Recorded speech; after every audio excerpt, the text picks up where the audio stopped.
Assalamualaikum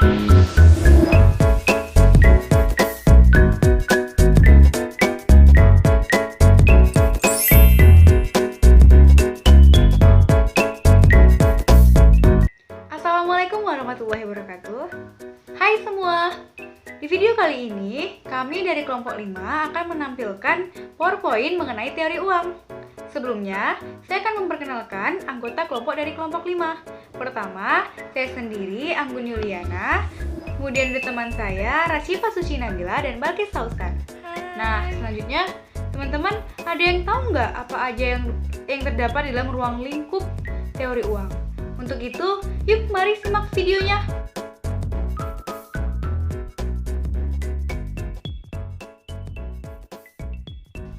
Pertama, saya akan menjelaskan mengenai sejarah uang. Sebelum orang mengenal uang, transaksi perdagangan antar pedagang maupun antar pedagang dengan konsumen menggunakan sistem barter. Apa sih sistem barter? Sistem barter itu adalah tukar-menukar antar barang dengan barang. Karena sistem barter ini menimbulkan kesulitan dalam transaksi jual-beli, maka orang mulai berpikir menggunakan benda atau tanda yang bisa digunakan sebagai alat transaksi jual-beli. Benda atau tanda yang bisa digunakan untuk transaksi dan diterima secara umum ini namanya uang. Nah, bangsa yang pertama kali mencetak dan menggunakan uang dalam pertukaran adalah bangsa Lydia, yaitu masa Croesus, yaitu antara 570 sampai dengan 546 sebelum Masehi. Dan mata uang yang dikenal pada saat itu adalah mata uang emas dan perak yang halus dan akurat. Nah, kemudian pada abad ketiga sebelum Masehi, bangsa Romawi tercatat sebagai bangsa yang telah menggunakan uang dalam transaksi jual-beli. Mata uang yang digunakan bangsa Romawi pada abad ketiga sebelum Masehi adalah uang yang terbuat dari perunggu, yang dikenal dengan aes atau aes signatum aes rud. Uang tersebut dicetak pada tahun 295. Kemudian, pada tahun 268 sebelum Masehi, dicetaklah uang dari emas yang dikenal dengan denarius atau dinar Romawi sebagai mata uang utama Romawi. Selain bangsa Lydia, Yunani, dan Romawi, maka bangsa yang dicatat telah menggunakan uang dalam transaksi perdagangan adalah bangsa Persia. Bangsa Persia mencetak uang dengan mengadopsi percetakan uang yang telah dilakukan oleh bangsa Lydia pada tahun 564 sebelum Masehi. Uang Persia adalah uang yang terbuat dari emas dan perak dengan perbandingan 1:13,5. Nah, tadi mengenai sejarah singkat mengenai uang, sekarang saya akan menjelaskan sistem keuangan konvensional yang terdapat di dalam teori uang. Keuangan atau moneter adalah segala aktivitas yang berkaitan dengan arus keuangan yang dikelompokkan dalam pokok bahasan keuangan atau moneter. Baik itu teori-teori tentang uang, pengelolaan, kebijakan, kemudian instrumen maupun institusi yang menjadikan uang sebagai objek aktivitasnya. Dalam sistem keuangan konvensional, bunga merupakan faktor utama dalam aktivitasnya. Menurut L. Diwani, sistem keuangan konvensional saat ini diterapkan oleh banyak negara yang berbasis bunga berlawanan dengan teori entropi dalam ilmu fisika. Teori entropi adalah teori yang menggambarkan tingkat ketidakraturan dalam suatu sistem fisika. Namun, secara alamiah, laju level ketidakteraturan yang menggambarkan tingkat ketidakraturan ini akan menurun dari waktu ke waktu hingga pada akhirnya akan berhenti. Berbeda dengan sistem keuangan yang berbasis bunga, ketidakraturan ini keuangan akan semakin tinggi dari waktu ke waktu. Dengan bunga sebagai instrumen penentu utama dalam aktivitas keuangan konvensional, maka uang dapat berfungsi sebagai alat tukar sekaligus sebagai komoditi serta alat untuk spekulasi. Karena uang sebagai komoditi dan alat spekulasi, maka uang dapat diperjualbelikan layaknya seperti barang yang dalam pasar keuangan. Selanjutnya, mengenai pengertian uang menurut Islam. Nih, perhatikan nih di PPT teman-teman. Para ulama berbeda pendapat dalam mendefinisikan uang atau nukut. Sebagian mendefinisikan nukut atau uang dengan semua hal yang digunakan oleh masyarakat dalam melakukan transaksi, baik itu dinar, dirham, maupun fulus. Sedangkan sebagian ulama yang lain mendefinisikan nukut dengan segala sesuatu yang diterima secara umum sebagai media pertukaran dan pengukur nilai. Kemudian ada istilah dalam khazanah hukum Islam. Nah, itu ada 5 istilah. Pertama, nukut. Nukut itu adalah alat tukar yang terbuat dari emas dan perak. Kemudian ada asman yang memiliki beberapa arti antara lain kimah, yaitu nilai sesuatu dan harga pembayaran barang yang dijual, yakni sesuatu dalam bentuk apapun diterima oleh pihak penjual sebagai imbalan dari barang yang dijualnya. Yang ketiga ada fulus, digunakan untuk pengertian lama logam bukan emas dan perak yang dibuat dan berlaku di tengah-tengah masyarakat sebagai uang dan pembayaran. Keempat ada sikah, dipakai untuk 2 pengertian. Pertama, stempel besi untuk mencap mata uang, dan kedua, mata uang dinar dan dirham yang telah dicetak dan distempel. Yang terakhir ada umlah, memiliki 2 pengertian juga. Pertama, satuan mata uang yang berlaku di negara atau wilayah tertentu, misalnya umlah yang berlaku di Yordania adalah dinar dan Indonesia adalah rupiah. Kedua, mata uang dalam arti umum sama dengan nukut. Namun, teman-teman, sebagian besar ulama fikih pada umumnya menggunakan istilah nukut dan saman untuk mendefinisikan uang. Kata nukut itu uang dalam Al-Quran tidak ditemukan untuk menunjukkan uang atau fungsinya. Al-Quran menggunakan istilah antara lain dinar dan dirham. Penetapan dinar dan dirham sebagai mata uang yaitu pada masa Rasulullah telah menetapkan timbangan mata uang dinar dan dirham yang seperti yang telah berlangsung pada suku Quraisy.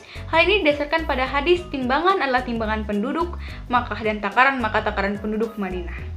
Hadis riwayat Abu Daud. Karena itu, mata uang yang dikenal dalam Islam yaitu dinar, uang emas, dan dirham, uang perak, dan fulus, uang tembaga, sebagai alat pembayaran atau uang. Dari uraian di atas, maka pengertian uang menurut ekonomi Islam tidak berbeda dengan pengertian uang menurut ekonomi konvensional. Nah, untuk materi selanjutnya mengenai fikih tentang uang akan dijelaskan oleh teman saya, Rasifa Suci Nabila. Kepada Rasifa, silakan. Baiklah teman-teman, saya akan melanjutkan penjelasan dari Anggun. Selanjutnya, fikih tentang uang. Sebagian ulama fikih minoritas menyatakan bahwa masalah uang adalah masalah syariah yang pengaturannya tidak diserahkan oleh Allah kepada kehendak manusia. Allah telah memberikan batasan dan ketentuan serta menetapkan emas dan perak sebagai asman atau harga, nilai, dan nukut uang yang wajib digunakan serta tidak memberlakukan hukum nukut pada selain emas dan perak.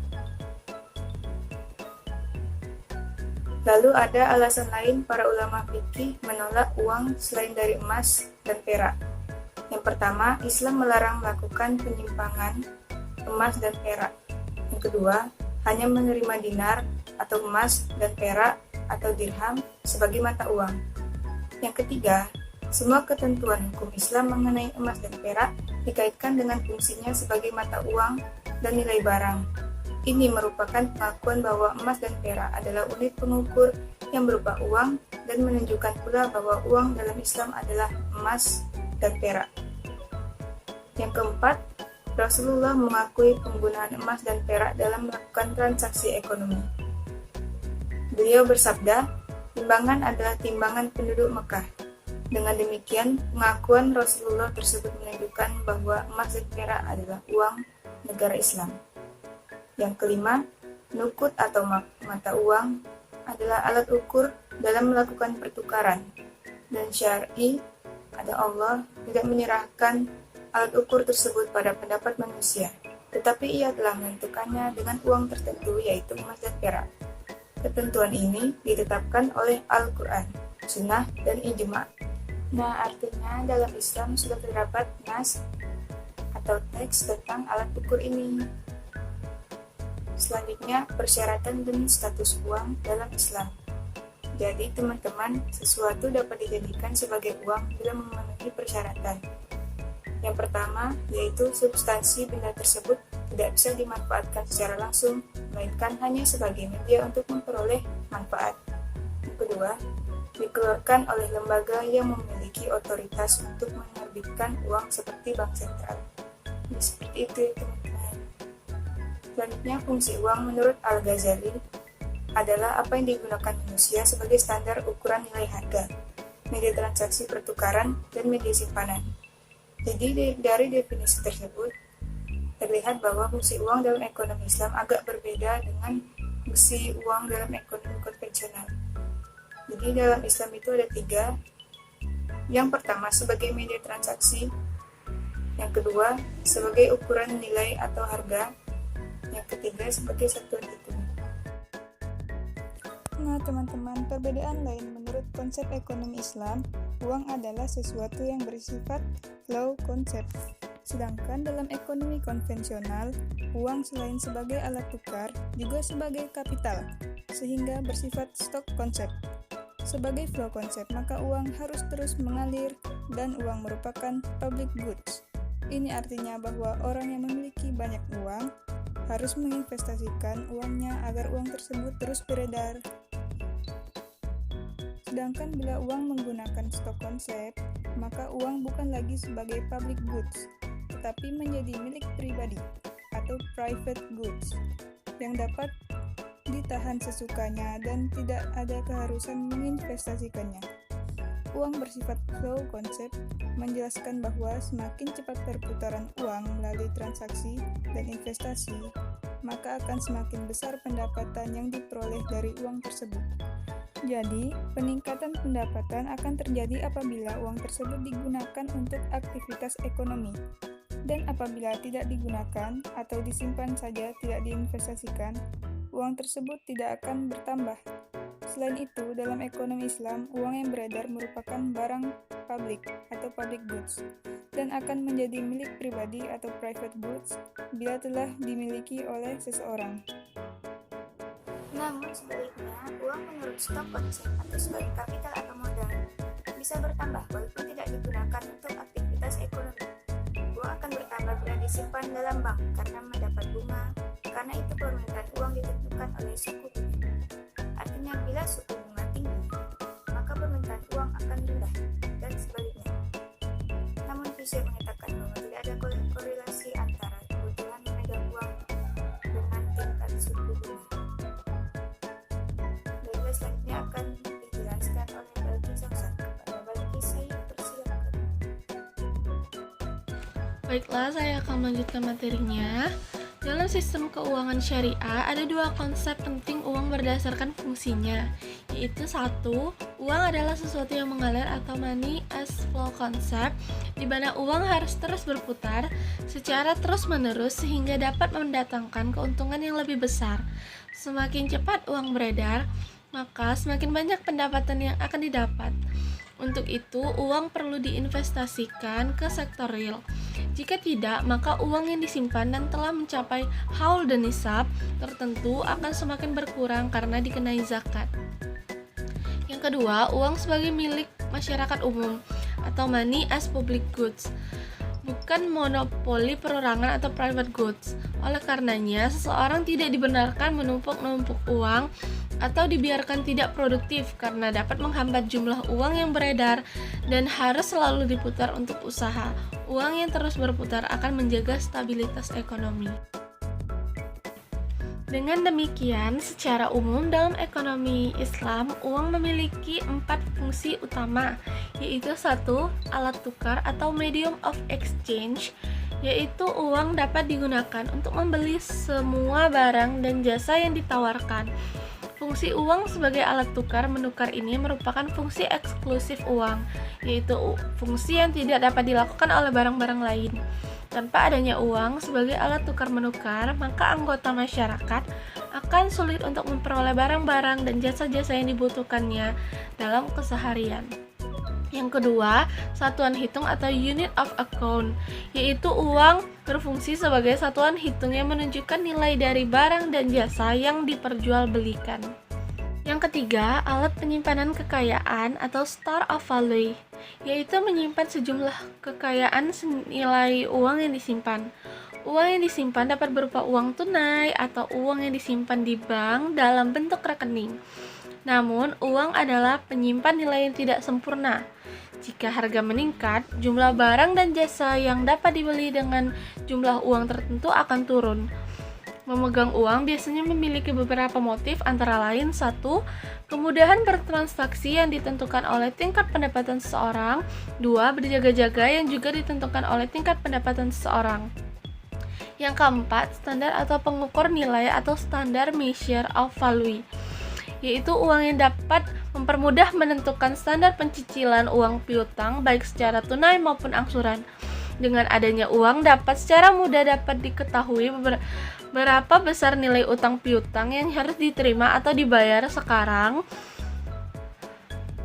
atau di masa yang akan datang. Selain itu, uang sebagai alat tukar menukar sekaligus implisit di dalamnya fungsi sebagai pengukur nilai suatu benda atau jasa yang ditukarnya. Jenis-jenis uang. Ekonomi Islam membagi uang dalam beberapa jenis. Di antara jenis-jenis tersebut yaitu: A. Commodity money, merupakan alat tukar yang memiliki nilai komoditas apabila tidak digunakan sebagai uang. Uang komoditas ini terbagi kepada: 1. Full-bodied money, mencetak uang pada komoditas yang bernilai penuh seperti emas dan perak, tidak akan menyebabkan inflasi. Sedangkan kenaikan harga umumnya adalah dalam bentuk jumlah nominal uang atau fulus, bukan dalam nilai emasnya. Yang kedua, representative money, yaitu uang yang dicetak tidak terbuat dari logam mulia tetapi merupakan representasi dari logam mulia tersebut. Bagi yang dijamin 100% oleh logam mulia, nilainya hampir sama dengan full-bodied money, dengan syarat pemerintah harus menyatakan sebagai alat pembayar yang sah. B. Uang yang dijamin atau fiduciary money, yaitu uang yang sudah tidak lagi dikaitkan dengan logam mulia seperti emas dan perak. Oleh karenanya, jenis uang ini sangat rentan mengakibatkan inflasi. 1. Token money, merupakan alat tukar yang terbuat dari tembaga atau fulus dan nilainya tidak dikaitkan dengan emas dan perak. 2. Fiat money, merupakan alat tukar yang terbuat dari kertas dan tidak didukung oleh komoditas apapun. C.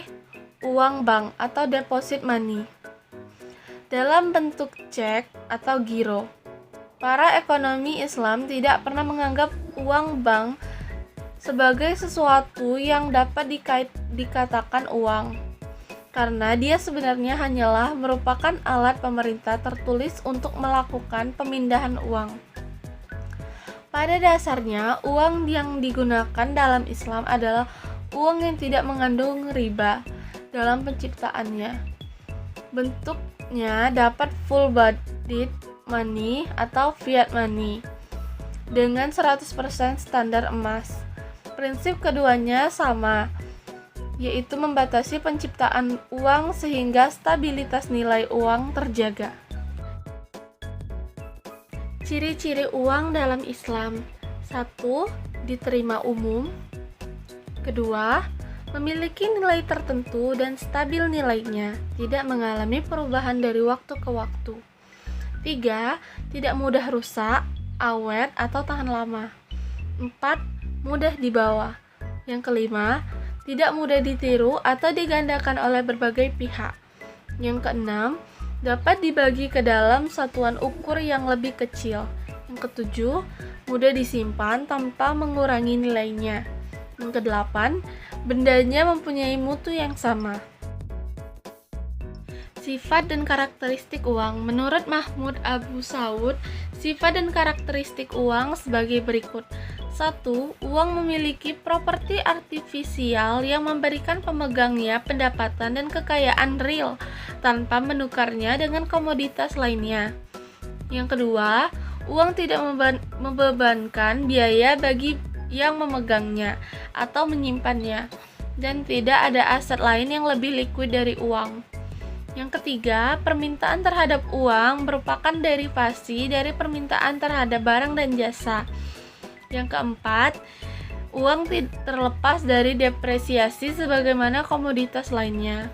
Yang kelima, uang merupakan produk dari konvensi sosial yang mempunyai daya beli atau purchasing power hanya karena masyarakat percaya uang itu berlaku dan mempunyai nilai dan di-backup oleh kekuasaan dibandingkan dengan komoditas lainnya. Nah, itu tadi penjelasan singkat mengenai teori uang. Apa-apa aja yang termasuk dalam ruang lingkup teori uang sudah dijelaskan oleh teman-teman saya. Semoga dapat bermanfaat untuk teman-teman semua dan jangan lupa like, comment, and subscribe. Terima kasih. Wassalamualaikum warahmatullahi wabarakatuh.